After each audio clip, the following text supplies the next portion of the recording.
You see, that's misinformation. You can't actually get the original recipe at Claudia Sanders' Dinner House in Shelbyville, Kentucky. They serve 99X. I've talked about this 1,000 times on my channel. 99X is a recipe, a variant that Uncle Harley had Bill Summers make in the 1960s based off the flavor of his original recipe. Now, he wanted to give him the list and trust him with it to make it in bulk for the entire franchising community of Kentucky Fried Chicken. Before it was made in bulk, the Colonel's wife and his nephew Lee would be in charge of mixing the recipe and sending it out to franchisees. But since Lee was president of Kentucky Fried Chicken and also one of the biggest promoters to get franchisees on board, Claudia was at home mixing it primarily. There was only a few hundred locations by the time Uncle Harley had sold out.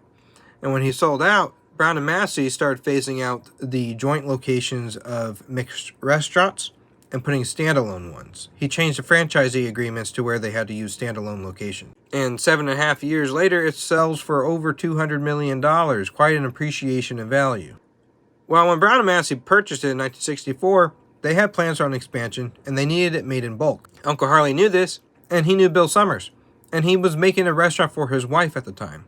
So he challenged him with making a new recipe based off the flavor. And when he did that, Uncle Harley said, I'm going to talk to the owners, and we're going to see if we can get you guys a contract to be able to supply the restaurant chain. So he contacted Brown and Massey. They said, sorry, no, we already signed a contract with Sexton and Stange. And because of that contract, they weren't going to break that agreement. Uncle Harley could not have Mary & Kate Spices supply the recipe, so therefore they never got it.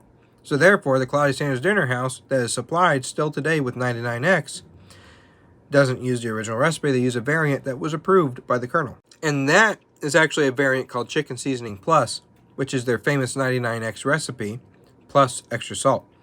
And if you go to the link tree on my channel, you can find Mary & Kate Spice's website, and you can buy 99X for your home yourself, so you don't even have to go to the restaurant to get it. That is, if you can cook it exactly the way that they do it. But it is not the original, it is a variant. So saying that you could still get the original recipe at Claudia Sanders outside of Shelbyville, Kentucky is an inaccurate statement.